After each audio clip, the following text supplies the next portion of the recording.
Okay, so back into it. Where were we at? Oh yeah, and then the last thing, we were talking about general guidelines before we had the break.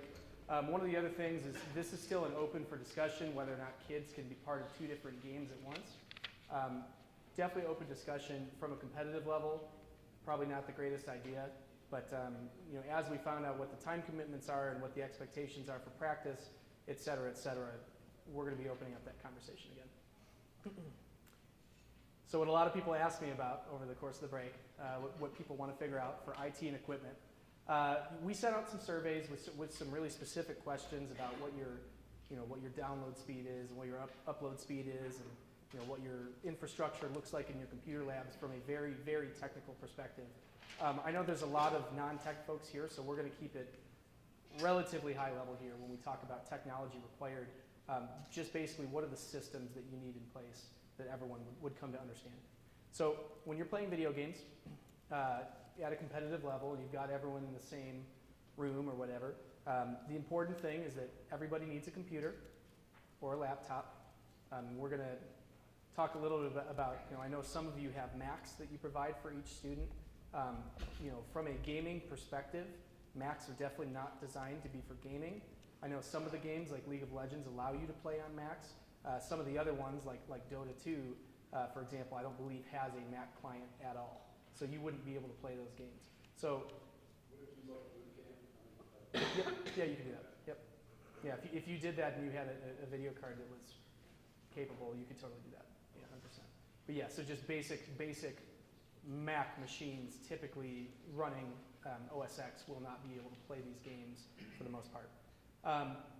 So yes, each student needs a desktop or a laptop to play on. It can be theirs, it can be provided by the school. There's a lot of different things that we're going to move through for ways that you can do that. They need peripherals, mouse and keyboard. Typically, students that are playing these games actually already have their preferred mouse and keyboard. It's almost like if you're a center fielder and you switch to an infielder's mitt, it might throw you off. So it's the same kind of thing. If I switch to a new mouse that I've never used before, and the weighting is different, and it sounds so silly, but the weight's different or anything related to that. Not to mention the superstition aspects, right? Oh, 100%, yeah. Well, you think it's different, and suddenly you start misclicking and clicking the wrong things, and it's totally a thing. So mouse and keyboard, these can be provided. This is all dependent on the particular school, the particular student, because a lot of times students will have their own that they'll want to use instead. They'll actually prefer to use their own versus a school-provided one. Mouse, keyboard, headset finally. I had a good conversation over the break talking about headsets. The reason that you need headsets is that these kids are playing next to each other on their computers, and they need to be able to hear their computer's audio without hearing those next to them. And the reason that is that if there's certain audio effects happening in-game that are cues to things that happen in the game, you don't want to hear your neighbor who's halfway across the level and you're hearing what they're hearing. You need to know exactly what's coming from here. So audio is a big part of these games. One of the options is that if the kids don't have headsets and the school doesn't want to fund for headsets, what you can do instead is you can do simple Apple earbuds. As long as you're next to each other, you can sort of yell and communicate through that. So it's definitely an option. There's the lowest funding option, which is something like that, and then the highest one is that you get full headsets. They can communicate over Discord, all in the same room, etc. So there's a lot of options there. Finally, a uniform or jersey. This one we use very loosely when we say uniform or jersey, because what we want to do is we go to the state competitions, and you're generally wearing the same thing as everybody else on your team. And I know there's funding issues related to that. Some people want to have these awesome jerseys with numbers and names and screen names and logos.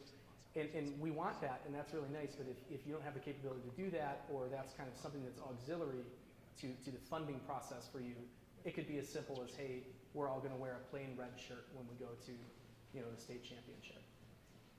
I asked this question earlier about game controllers. Will that game controllers be allowed at the tournament level? Yes. Okay, so technically, I guess you would be able to include game controllers as part of the set of peripherals if that's what the student prefers to use. And then you said earlier, too, that at the serious high-level competitions, they're all using controllers and not keyboard and mouse. Yes, for some games, and that's very, you'll see for shooter games, that's really never the case, but for a game like Rocket League where you're steering a car, it's almost always better to use a controller than it is a keyboard. I would go so far as to say that Rocket League is the only game that's the case. Correct. It's the only one that controller is superior to keyboard and mouse. Every other game 100%. almost across the board is keyboard and mouse. Yep. And so Yep, that's a really good point. Pretty much you can assume that if you're playing Rocket League, especially at a slightly experienced level, you're using a controller. It's just better for driving the controls. Any of the other games are all 100% keyboard and mouse. And that's up to preference. I mean, you could theoretically have a student show up who says, I'm playing a shooting game and I want a controller, theoretically, but usually that's not the case. Yep. So those are the high level equipment and the things that are needed to play esports. There's a lot of other auxiliary stuff, but that's if you're at a baseline, you're going to be playing these games, that's what you need. So this slide is a little bit more of the really technical side of things. So I'm going to kind of go over this quickly. I'm not going to go too far in unless anyone has some really specific questions. But from an IT perspective, if you're someone who handles the IT at your school and you're setting up labs or you're going to a third-party venue and setting up computers at a sponsored place or whatever it is, one of the big things that you need to be aware of is unblocking sites and opening certain ports on those machines if those machines are pretty locked down. Adding the personal computers that are maybe the students are playing on their own machines versus school-provided machines, then their machines need to be added to the school networks. And there's a few other things, and we talked about a lot of that stuff on the IT survey. Yep. Is there a rule about Wi-Fi or Ethernet? There's no rule from a personal perspective. You almost entirely always want to be on Ethernet. The only person that's going to affect negatively is the person who's on Wi-Fi. So that's not affecting other people. If you have to play on Wi-Fi, or if you have a really, really strong system, go for it. 100% do it. But from a personal level and a personal gamer perspective, if you can be on Ethernet, you want to be on Ethernet. Yep. And then I think I already talked about unblocking sites and unblocking, the game servers, things like that. So we can dive more into that. Anyone who has really specific questions about IT, and part of that was the survey, but I kind of want to just gloss over that now unless anyone else has any questions. And I would tell you too, this will be a lot of the work that we do over the next 3 months on our side is going to be working with you directly on your IT infrastructure, your network, your computers, and trying to be really solution oriented on how we can help you to make sure that you can be what you want to. Right, exactly. And again, it's going to be a different answer for every school, 100%. There's never going to be one single answer. You all need to buy this. Some of you already have equipment that works, and some of you don't. So that's going to be part of the entire process. It's going to be an open conversation. Moving on to actual teams, the teams that are playing in the events. The important thing is that the coaches are appointed by the school.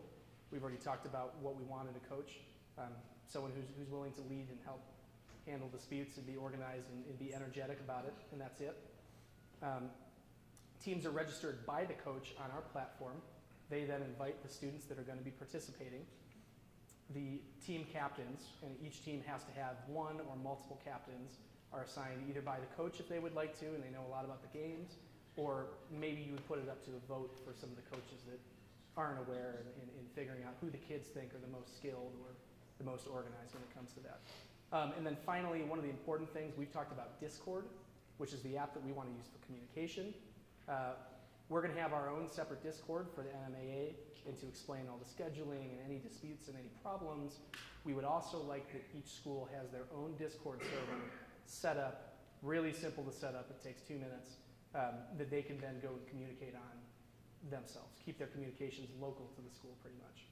Because if you're strategizing about a team you're about to play, you don't want to be having discussion over a public channel. I think this guy's bad, so let's make sure we focus on him or something. You don't want that to be in a public channel. So the actual competition process of the structure of the league pretty much. Coaches register their team at the beginning of the semester. We release the schedule, and right now I have a week, and that's obviously, whenever you see anything that's a specific number, that's up to change. That's just the current plan. So we're going to release the schedule a week before the beginning. The reason we can do that is because you're not actually traveling, so you don't need to create travel plans. All that schedule for who's playing who is going to be, it's going to be based on the ranks of those players and how good they are, so we can foster some really good competition. And then right now, we've talked about it a few times. We want to play 2 games every week, or 2 matches is a good way to put it. And those are going to be on Tuesdays and Thursdays, and right now we're saying 5 p.m. Those might expand to the other days. There might be clear problems with a lot of high schools at that particular time, so that is absolutely up for debate, and we can move forward with the schedule that works for everybody. But that's the plan as of right now. Are coaches allowed to communicate with their team during a match? No. Yeah, so that is typically, that is actually a rule for a lot of the I games. just wanted to bring it up. Yeah, no, that's a good question. Good Yeah. leading question. Yeah, good leading question. So for a lot of these games, I'll use a game like Dota 2, for example, which is just had their biggest esports event of all time. It was a $25 million prize pool, which is incredible. And so the way that this works is there's a coach that's up and helping them. There's different characters in the game, and so you start the game by picking a character, and you play as that character throughout the entire game. So there's a whole strategy behind who you pick and who you make sure the opponent can't pick, etc. So the coach is up on stage with them, helping them with that. But then once the game starts, it's just the 5 players, right? So that's pretty common across all esports, and that professional kind of rule book, comes in and applies in this situation too. So that's a good question. And then any specific game instructions to the actual game is going to be provided when we release the list of games. I have a follow-up question to that. So you've got 3-person team, 5-person team. The team can themselves appoint a leader who can give direction in the game? Yes, for just that particular. So if the question you're asking is what I think it is, typically you'll have, like in League of Legends, you have the person who's the appointed shot caller, right? And what that person does is they kind of direct the rest of the teammates during the game, right? And tell them, hey, we need to be doing this, or we need to be over here. And sometimes you can have multiple, where maybe at the beginning of the game, one person, then you transition it to another. So there's all kinds of stuff you can do there. Yeah. And that doesn't have to be an official appointing. Usually it's just the person who's the best at communicating, or sometimes they'll fill into that role. Yeah, so that's completely up to the team strategy. In terms of more competition process, once the games have been played, the students are going to be they're going to be reporting the scores onto the Phoenix Discord, and then those scores will be picked up by our admins, and then they'll be shown on the site by the next day. It'll be before that, but just to be safe. So those are all reported by the students that are playing the games, and then it'll be shown on the site afterwards. What's that? Are you looking into getting the API for specific custom games? Because like through CSL Yep. when we play, we get the Yep. API for the code Yeah. that records the game itself. Are you guys looking into doing that, or is it something that's in the works? So in the future, we're going to be looking to do that. Part of the thing is that not every game provides that. So I know like League of Legends with tournament codes provides that, but some games like Rocket League I don't believe provides that. So it's dependent on the game. That won't be available now, but that is something we're looking into in the future. Yeah, so his question is talking about the automated process of collecting scores versus the manual one of reporting them. Right now we do reporting scores, and those are reported to admins. In the future, some of these games provide a way where you can do it automatically. So everything that's competition-related questions, or there's any issues that people have, or hey, we're 5 minutes until we're supposed to play, and one of our people's internet went out, or they can't log into their account to play. All of those questions come to the Phoenix admins within our Discord server. So we're there to help people, whether it's disputes or even tech-related questions, things like that, to try and make sure that they're there in time to play their games.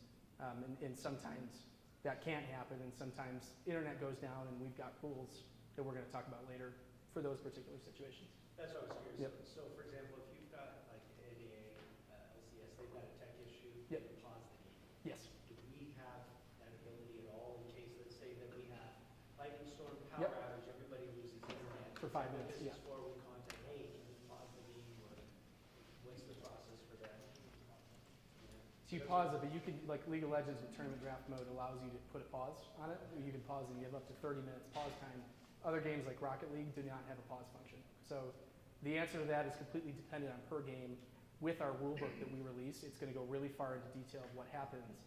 For example, in a Rocket League match, if you disconnect, there's really nothing you can do at that point. You have to let the game play on, and then you can take a pause between each game of the official match, if that makes sense. I would say that would be the other thing, role of the coach, right? Whatever games we're going to be playing, that you know the rules. That's going to be really Yep. important because some of these things are going to happen real time, and you're going to have another coach on the other side. You're going to be on the Discord Yep. server, you're on the phone or whatever. You're going to need to know, or What do the we do? coach or the Yep. sponsor is going to need to know kind of what the rules are. If we're in Rocket League and one of your kids says, "Hey, I need to pause. I need to pause," I mean, you can't, right? Right. You got to keep playing, just power through, and we'll do the best we can. If we lose, we'll get them next game. Right. League of Legends, there's certain things that you can pause for. There's certain things you can't pause for. You're going to need to know that real time because you're going to have to give feedback to your team and the opponents on what the Correct. issues are and what you can do and what you can't do. Yep. Will the coaches have that power? Or do we need to, again, will be contacting those? The power to do what? To pause the game. Will coaches have that power? So the actual students have the power to do that. So Students typically, will have the power. yeah, so to give you That's what I the wanted to specific hear. details, yeah, you could actually type in chat and pause the game. And typically that'll happen like, hey, I just spilled a bunch of water all over my keyboard. And as long as you didn't pause it in a time that would be disadvantageous to the enemy team, that's completely allowed. So it's on a game-to-game basis the way that works, and that's going to be all part of Following it. our guidelines and rules, of course. Yeah. Absolutely. Yep. Okay. Yep, exactly. And then finally, all of the competitions and the schedules and the standings are all going to be publicly available on the website. Oops. Will there be like a workshop to see this in real time? Yes. Yeah. Yeah, one of the things we'll do, in addition to having some live exhibition competitions, we'll do a series of WebExes, right? The registration process, how do you do that? Here's how the games look. Maybe some coaches and sponsors or athletic directors. Just want to see, parents. I've never seen it before, right?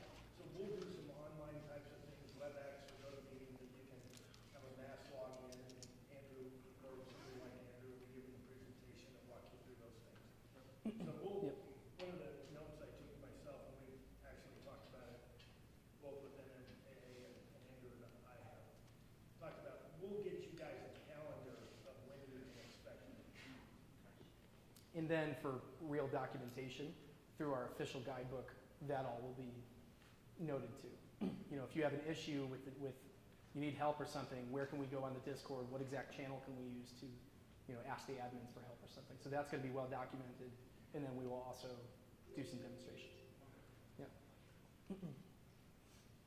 For the actual competition, we've talked about this a little bit right now. What we want to do is we want to create divisions of 8 teams each. And remember, teams can be from the same high school. The goal is right here is that we do not want 2 high schools or 2 teams from the same high school in a division. I think that's probably obvious reasons, but you basically don't want to give any situations where one team can choose to lose or choose to play poorly to help the other team out. And that's something that is pretty hard to avoid even subconsciously when you're in that situation. So the goal is that if we can avoid it, we want to avoid having 2 teams from the same high school in the same division. So that's the plan right now. 8 teams per conference. It's essentially a round-robin style competition over the course of 7 weeks where you as a team play all 7 other teams twice in your Tuesday and Thursday matches or whatever it ends up being. At the end, and this is the current plan, this is up to, this is obviously dependent on how many schools we have playing. We'd like to take the top 2 teams from each of those divisions, invite them as a participant to the state tournament where we have this LAN party around it.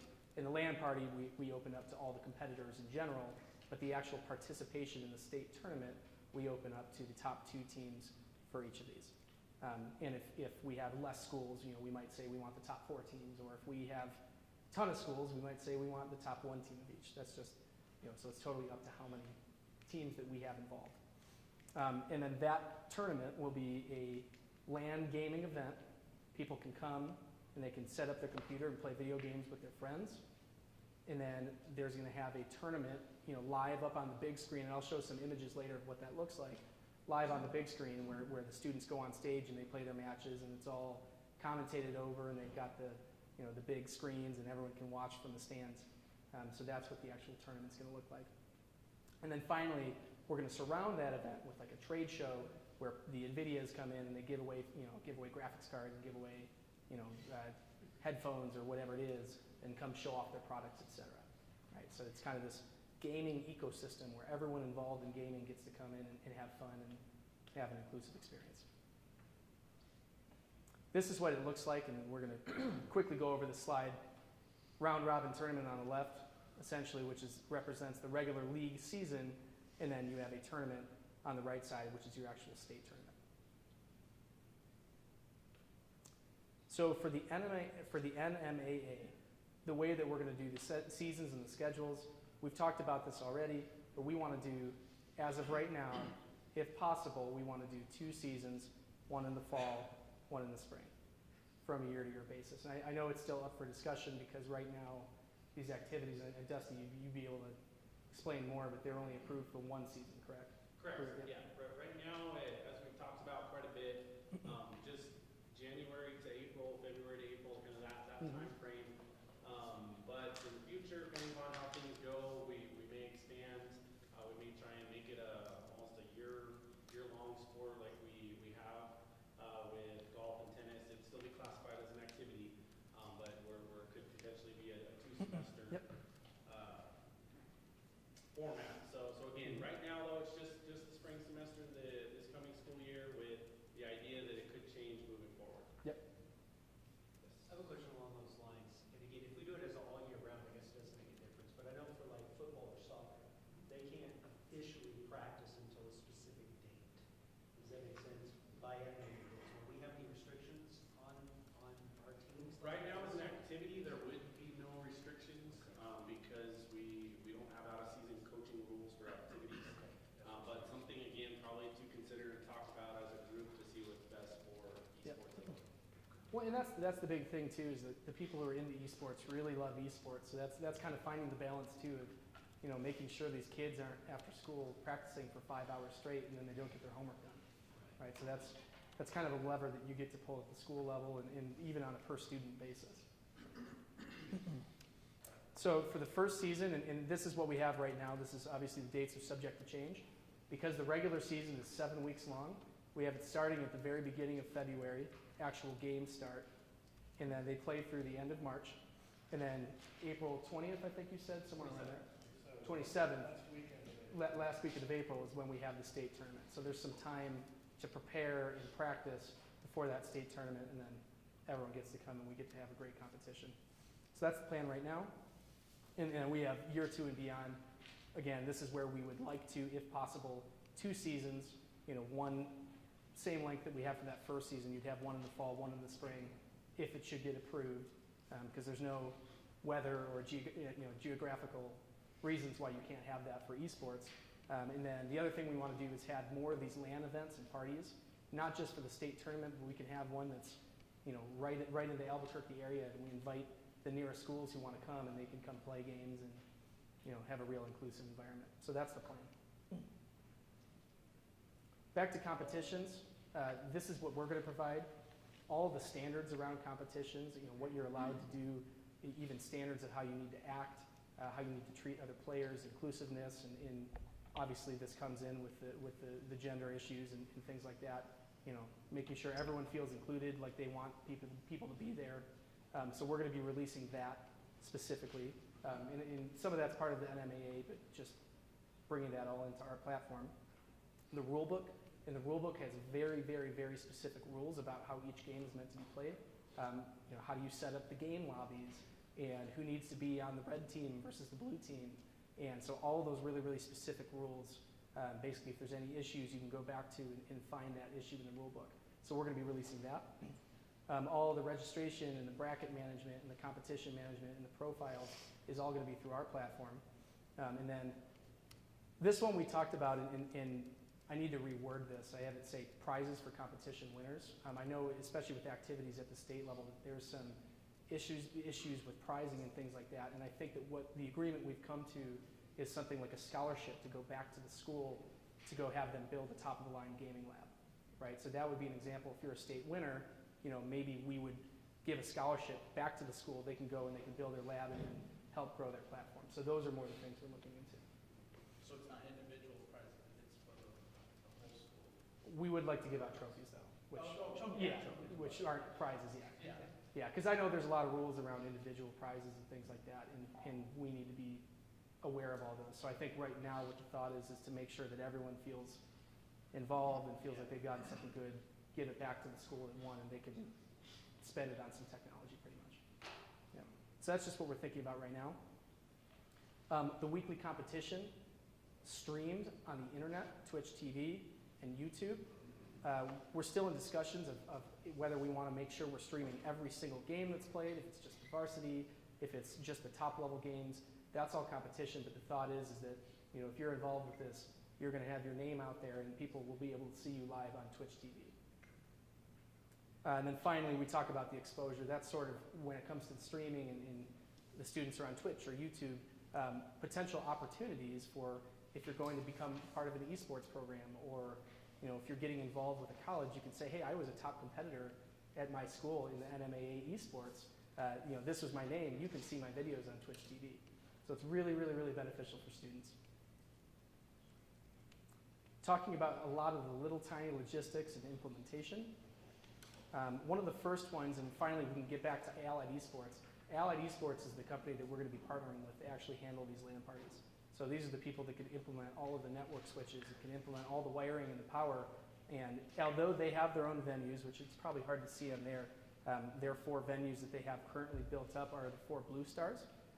Although they have their 4 in-house venues, they also have ways of going out and taking really any space you want and doing what they call pop-up LAN parties. And we're going to go through a couple of the ways they do that, but they can pretty much set up a LAN event anywhere as long as that particular venue has the power needs and the internet needs.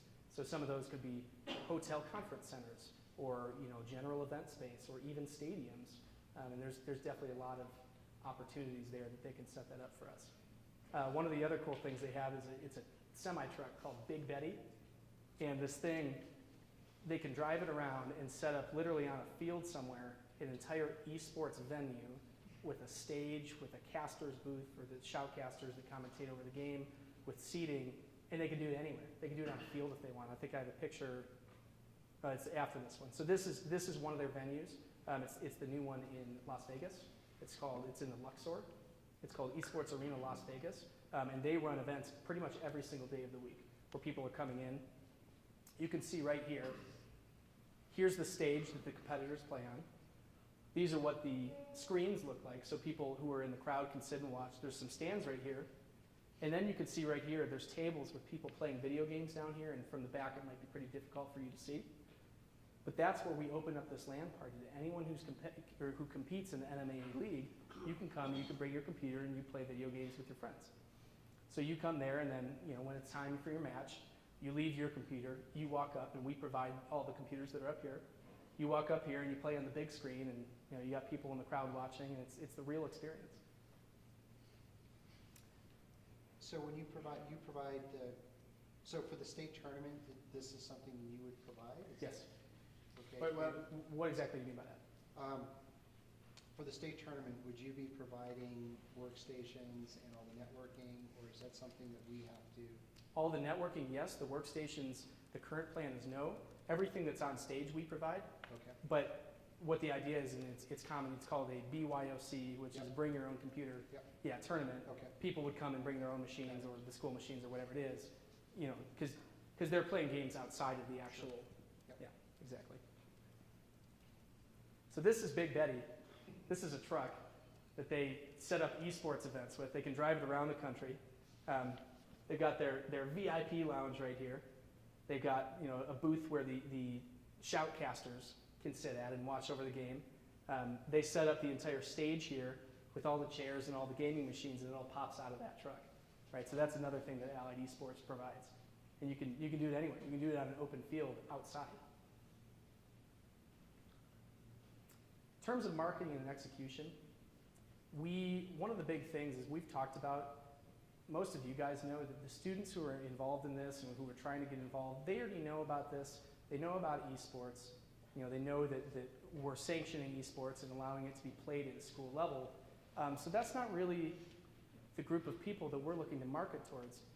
The group that we're looking to market towards are those that have never heard of this or just starting gaming and they're not really realizing that there's a competitive, nature behind that. And there's a whole group of people who we want to involve in this pretty much, right? So what we want to do is social media marketing to that age group, making sure that they're aware that this is a thing. We're going to be providing lots of flyers that can be put around the school in graphics, whether it's bulletin boards or wherever you want to put it. Maybe you put it on your internal internet system. And the goal there is that students that don't know about that can come look at these graphics and say, oh my gosh, this is esports, we can do this now. So we're going to be going through a few different pathways to make sure everyone's aware we can do esports. And part of that is sending it down through the school level, then part of that is doing social media things to make sure that everyone knows that this is a possibility pretty much. So you guys will be providing marketing materials? Yes. Yep. 100%. So that includes like flyers. So we're talking about, because I do graphic design, I was like, Yeah. I was already thinking about making posters. Yeah. But you guys, If we're doing it, yeah. that's no better. So if you have some ideas too, Yeah. Let us know. let us know. Okay. Things that have worked in the schools for robotics or for chess club, Yeah. whatever, to get things going. If it's something that's worked, let us know. Right. We're happy to incorporate it into. So here's an example of something we'd like to provide. Think of a one-page flyer / sheet that says, how do you get involved in esports? And it's a 5-step guide of a graphic of how do you get involved. Whether you're a school who is not involved in all, what do you do with that case? Or if you're a school who already has a club, how do you join? Right? Really simple stuff. We'll be working closely with Dustin and Yeah. their group, right? Make sure we're doing everything appropriate. Do you have any ideas, or do you have a plan to provide educational materials for parents? Yes, we do, and we actually, as part of the guidebook, we have a list of those. It's things such as why should kids be playing esports? Actually, first it's what is esports, and then it's why should kids be playing esports? What are the numbers behind test grades and scores and things like that? Is your student someone who's not involved after school? Now we can do that. So yeah, we have a whole couple pages at the end of the guidebook, which are here's essentially materials that we can provide to whether it's the school for those flyers, the parents for some informational material, et cetera. And when will the guidebook be accessible? I'd say within the next couple weeks. We're pretty much all the way through it right now, but there's a lot of little details and especially visual things that we need to do, so I would expect it within the next couple weeks. And then in terms of integrations, we're going to be handling all the registration on our end, and then we're going to be opening up APIs for people who want to look at the data side of things, whether it's viewing teams or viewing players and what their profiles are. So we're going to be providing essentially ways to access this data outside of just going to our website. So if you're a school that wants to implement this and you have no idea what to do, this is pretty much the step-by-step guide. If you don't take anything else from this meeting, this is what you need to do to get esports started at your school. The first thing you need to do is express interest to us.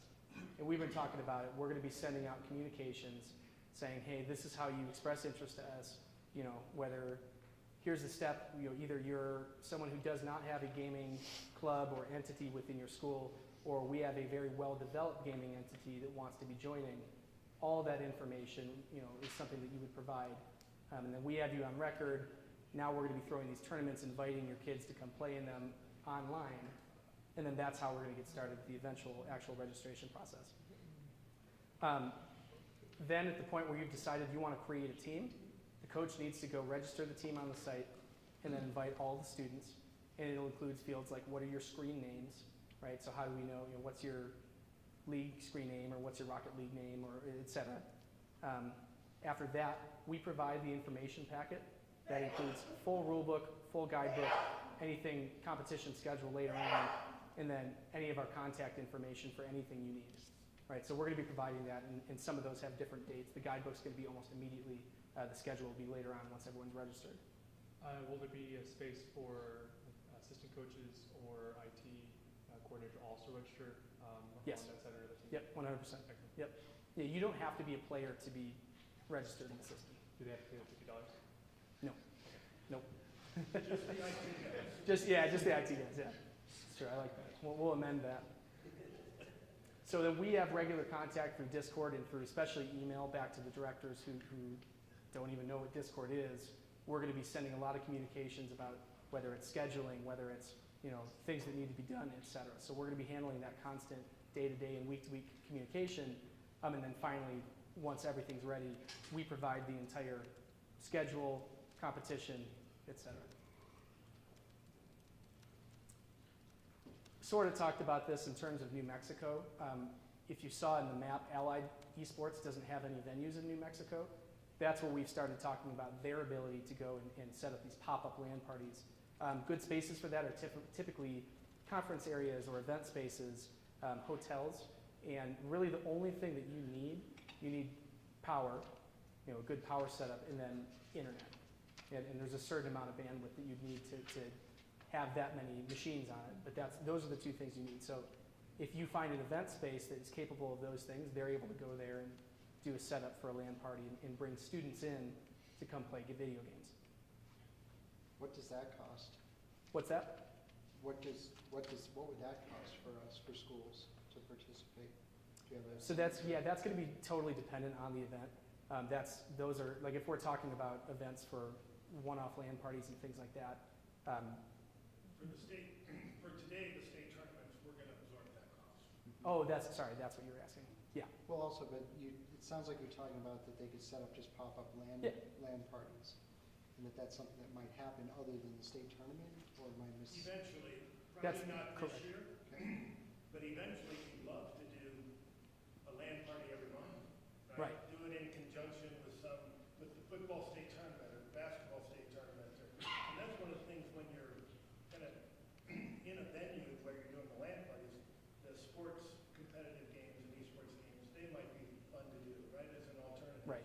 There's all sorts of things that we can do with that to make it fun and meaningful. And none of those would be required or part of regular league play. That would just be a fun, bring everyone in and throw some fun tournaments. I think that goes back to a little bit what Jason said earlier. If they want to host an invitational as a school, they might charge a fee to that school to come to their invitational to help with some of those costs. Sure. Of setting it up. So. And if schools, right, or districts or whatever want to do something like that, we're happy to come in and help set it up, and we'll figure out the business model. But I think that would be great. Right.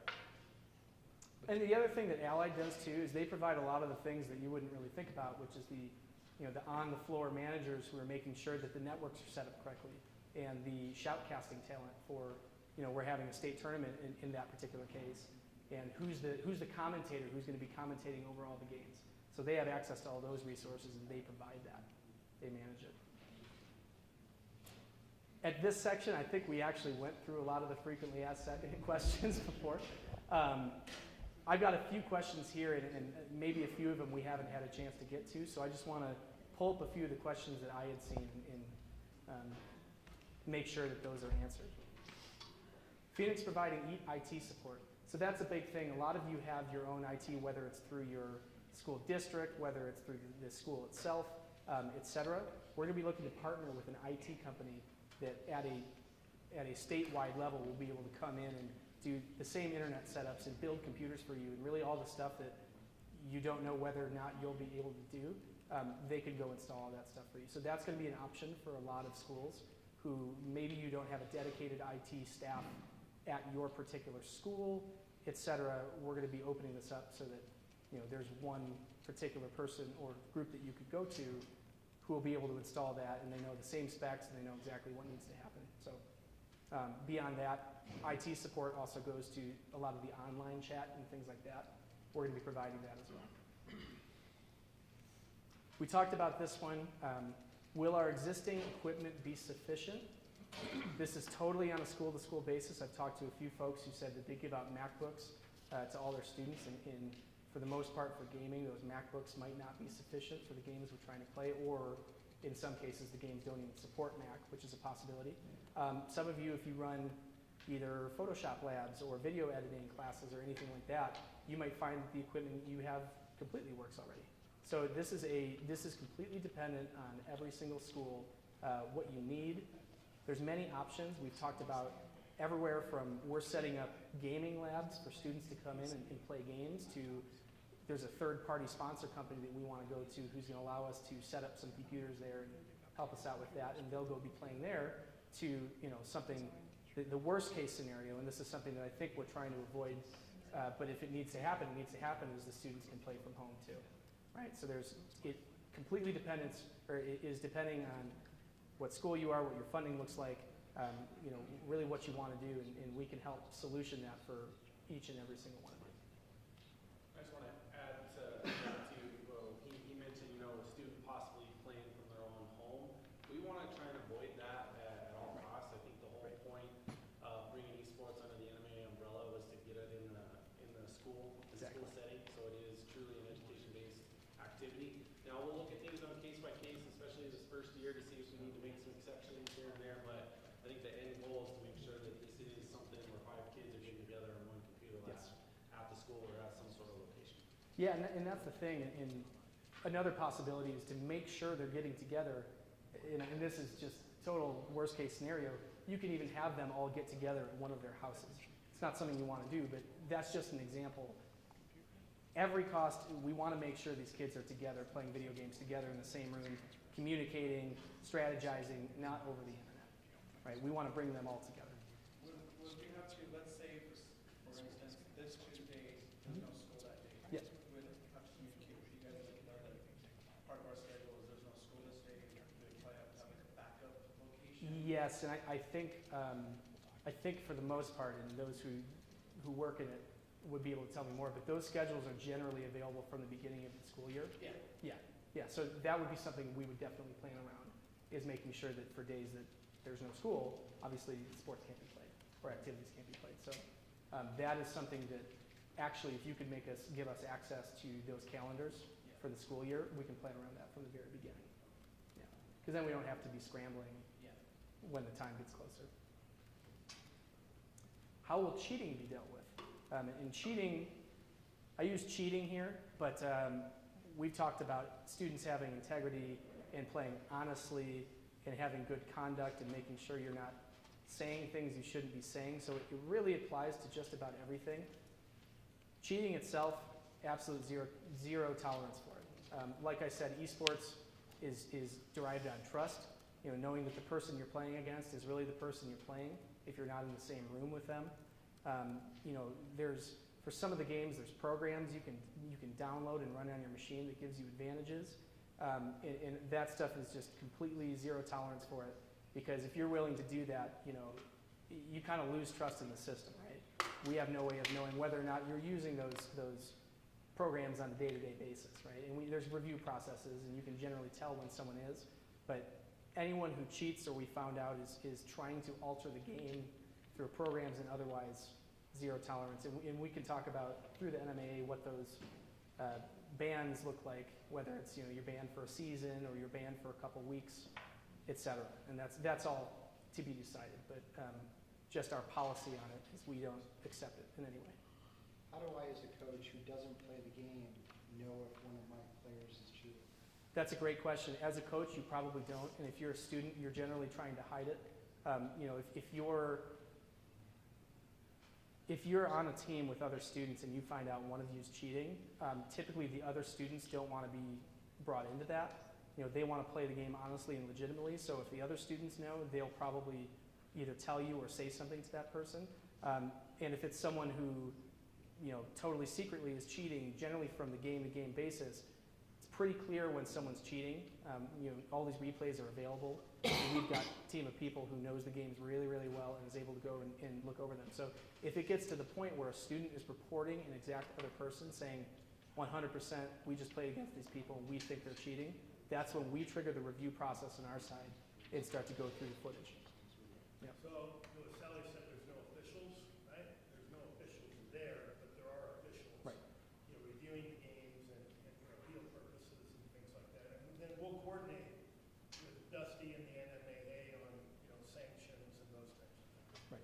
Right, this might be more question for Dustin, but let's say that we have an individual that does cheat, Yep. say the league game. So I know for like football, right, we have an ineligible player. Yeah. The whole team loses going to state because of that scenario. Is it gonna be the same with this? If we've got a kid cheating, then that whole team is gone? Are we punishing the individual students? How, do we know It's that good. process yet? We need to look at it case by case to see what form of cheating was 100%. so to speak. I mean, if something that, you know, gave them the win, I mean, I think we have to look at that different, and I think it's all case by case. As far as ineligible players go, I think that's a little bit of a different scenario. If you have an ineligible player, regardless of what happens, it's a forfeit. Right. And that's So, what I'm saying, I didn't know if. yeah, so I think I don't think it's quite in the same boat, but I mean, we'll look at everything case by case. But as I mentioned earlier, we're gonna take this stuff seriously, like, for sure. And at the end of the day, we don't wanna hurt, you know, all 5 kids from a team, so to speak, if it's just one kid that's the culprit. So we need to look at all those different factors when we come up with a decision. But just like with Yep. any sport or activity, we'll review it and we'll work with the school to come up with the best possible consequences or punishment for that individual or high school as a whole. And I think from a game-to-game basis, like especially if you're cheating in a shooter game or something like that, that gives you, I would guess, even more of an advantage than a baseball player who's on steroids or something, right? So you could say that the entire outcome of that game was decided by the fact that this one student was cheating. You wouldn't theoretically punish the rest of the team, but what you would probably do is go back, figure out the games that they were actively cheating in, and then you would flip the victory, whoever won that game, right? Would this go on the school record? Say they got caught? If they got caught cheating, Yeah. I don't know the answer to that. I have a question. Would it go on the school record? I mean, that's up to the school. Okay. Yeah. How will software and hardware issues be handled during official matches? So this goes back to our questions about pausing games and whether or not you can pause them, etc. This is going to be a game-to-game decision, but what happens if, you know, student A is playing in a game of Rocket League and their Windows machine decides it needs to update right now, which I think most gamers are aware of that problem. And that's a very real problem, and the answers are different game to game. For example, Rocket League, you need to just play out the rest of that match without that player, and then you wait for them before you start the next game. So that's how that would work for Rocket League. Other games like League of Legends allow you to pause the game in the middle of it, so you can give them some time, and it's up to 30 minutes that you can pause for. You give them some time for them to be able to reconnect to that match. So dependent on game to game, generally you have to favor the people who are still in the game, you know, because you can't do something that's disadvantageous to the team that's still connected to the game or having no software issues just because one of the teams is having issues. So some games will allow for pausing and things like that. Other games you just need to play out the rest of the game. This was one of our big conversations, and we had a long conversation about this today already, talking about rescheduling games and schedules and things like that.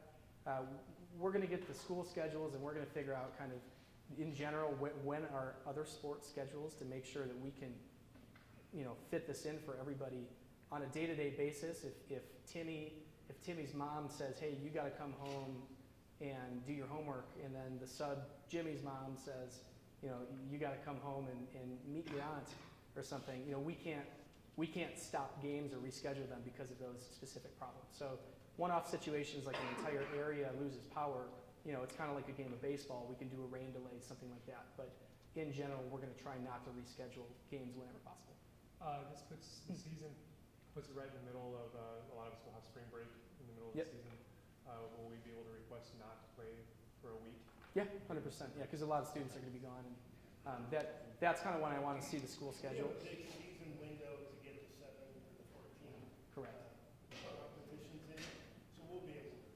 Yeah. And we'll Yep. look at it, of course, case by case, but one thing we have to consider, spring breaks aren't always the same time Mm, for all the schools, so that that's interesting.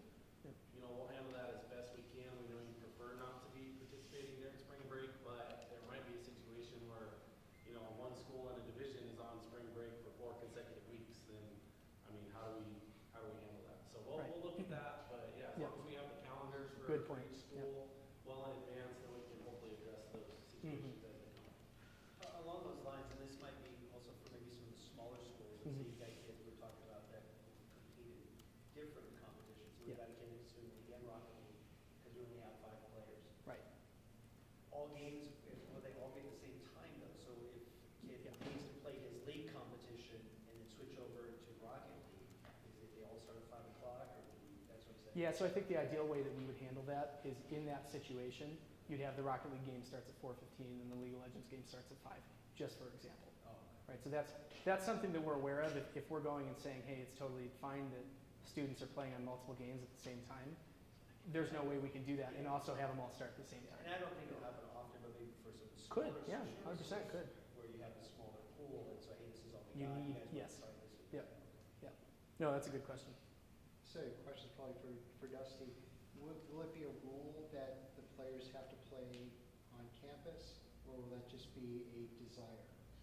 I think it would be a desire. However, I think we know that there are certain schools that may not be able to support the technology needs at their school. So maybe there's a library in the community or something to that effect. So I think we prefer that all 5 students were in the same location with their coach, but not necessarily at the school itself. Just somewhere that the school has an agreement with, or is okay, or has approved that those students are participating in activity at that particular location.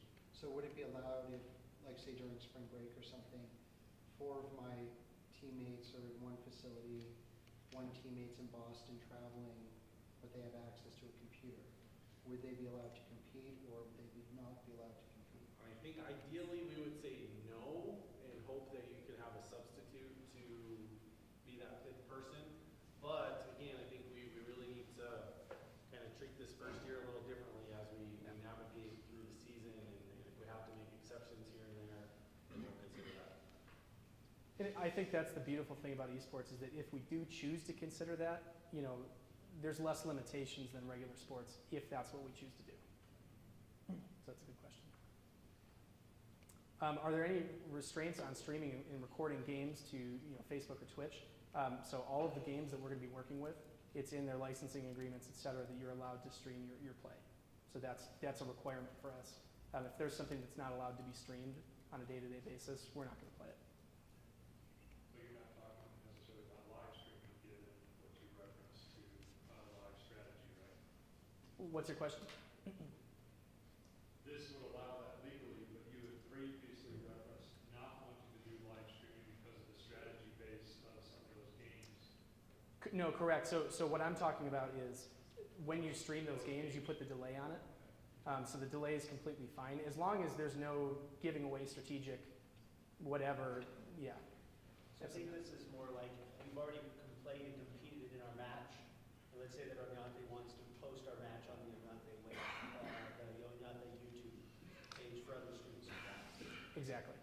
So then they can come in and watch our game after the fact. Yes. So are they gonna need parental releases of that? For what? The players, for them to watch the game?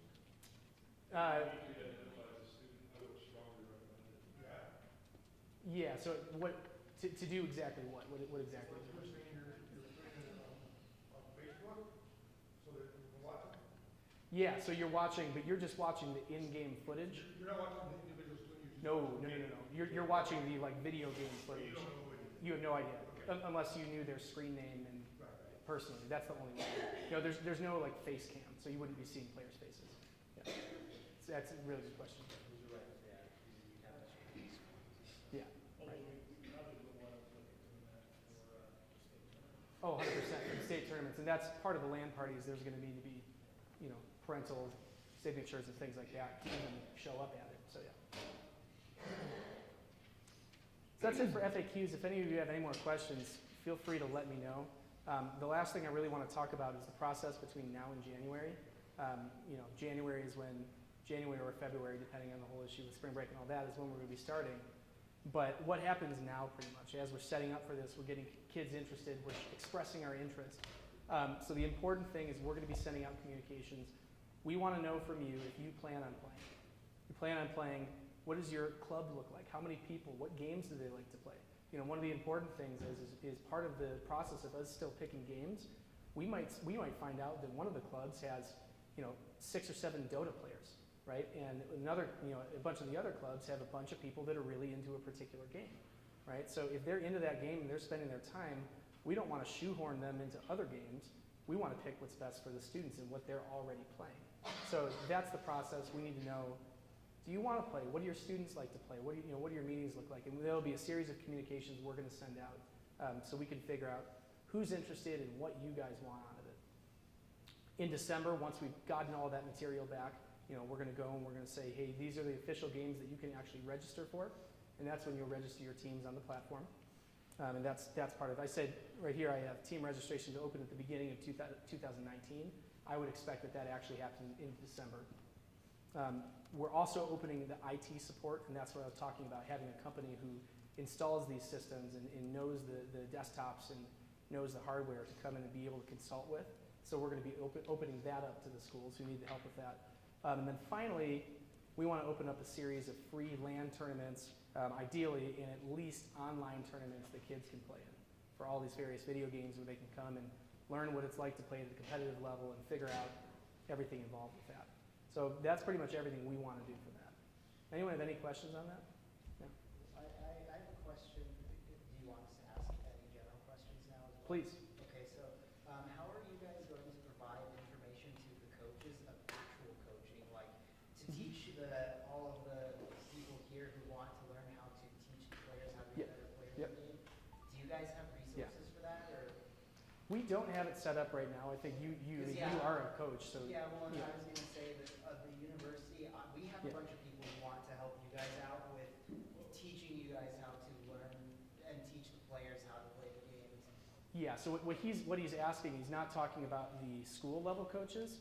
He's talking about whether it's another student or whether it's someone from a college or someone who really actually plays these video games, who's a top-ranked Overwatch player, League of Legends player. Yeah, we have a coach who is looking at, he's possibly going to be hired to coach for the state of California for their high schools. Yeah. And so, we have those resources available to us. Sure. That we want to, he's sticking around with us. Yeah. It's remote coaching. Right. And so we want to, the universities are going to be interested in helping you guys out with giving you guys the resources and people you can talk to help with the games themselves. Exactly. Why To don't learn we the game. do this? Why don't you and, I think somebody from New Mexico, University of New Mexico, there you go, perfect. Why don't we talk afterwards a little bit, maybe put showing together curriculums and coaching clinics. Figure out how that, right. Stuff, resources. Sure, yeah, because we've already thought about that, so. Because at the end of the day, we want students to be competing and getting better and learning, right? You need to learn. Sometimes you finish these games and it's a 50-minute long game and you say, man, what did I do wrong over the course of that and what can I learn better for next time? And it's a self-repeating cycle of getting better. And there's coaches now, that you can hire to help your kids or help people learn how to play League of Legends or that's just coaching at a video game level in general. So that's what we're having a conversation about, and we'll have more information about that later. That's a really Twitch would be also a good platform to sort of get an idea for the games. I was Very gonna good. say it's similar to sports where there are commonly held strategies and lineups that you want to run that are competitively proven to be successful. to be good, yeah. And there are a lot of video resources on YouTube and Twitch.com that can walk you through some of those basic mechanics. And Of how there are these people games who dedicate their lives to teaching other people game mechanics and playing, and that's how they make money, that's their living. So there are resources out there To help, electronically for you to go on and learn the basics, even if you've never touched the game or played the game. Right. You can still coach and help your players understand, because you just have to see the big picture. Correct. From the top down. And it's, especially with these games, like you might not know, for Dota or League of Legends, they actually, just like basketball, all of the players have specific positions that they fill. And there's specific roles that they have to do specifically one thing, and it fits into the overall composition of their team. So there's all this overarching strategy, and it's hard to remember all of that. So having someone who knows just from a top-down view what you need, really useful. What does a typical practice look like? I kind of looked up some stuff Yeah. and I saw that there was like actual physical activity. They had people running and Yeah, so that's at the stretching very and, professional level, yeah. So, No, I mean, we would want our kids to still do that because we don't want them sitting sure. for, I don't know how long practice is, but 2 hours or so, yeah. That's an option. That's up to the school level. That's up to you. But to answer your question from a practice level, typically what it means is that you play full-on games. So you go online, you play against other people as a team, and then you have a session after each game where you basically sit there and you come together as a team and you say, hey, what did I mess up? Or what do I need to get better at to make sure this works? And when you have these really complicated video games where there's all this strategy as well as the specific mechanics, it's a really intensive process of learning and having someone watching you saying, you messed this up, or you need to do this better, or that was great, keep doing that. So that's sort of what those practices look like. From a top-down level, you're just playing the game. There's really nothing more to it than that. But then you have to have these communicative sessions afterwards where you're talking about how do we get better, essentially. What did we do wrong?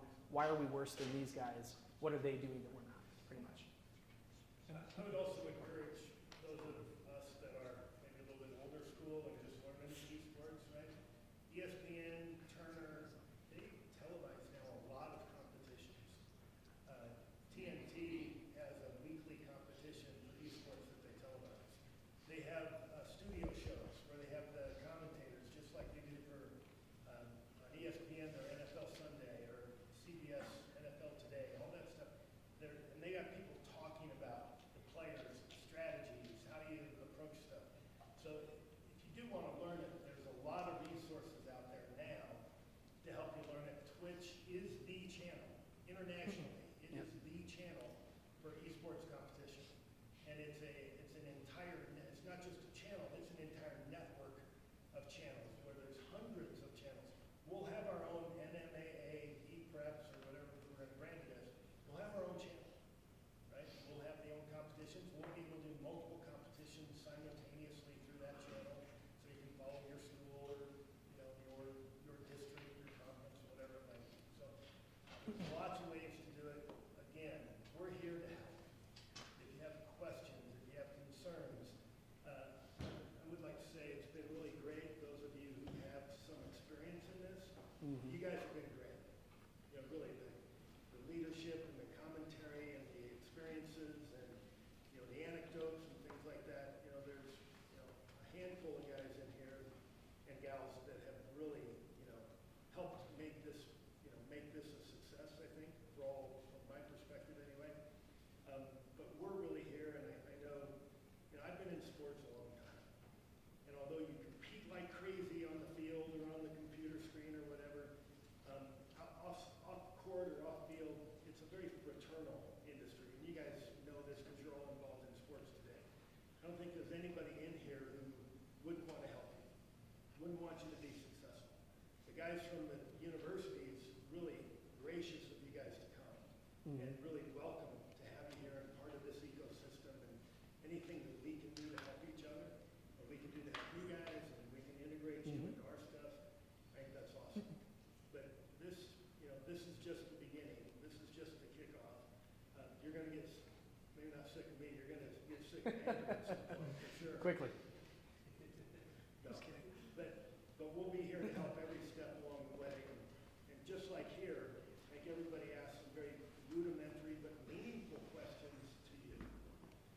And similarly, you'll have our contact information, you'll have ways to contact us online, you'll have phone numbers, things like that.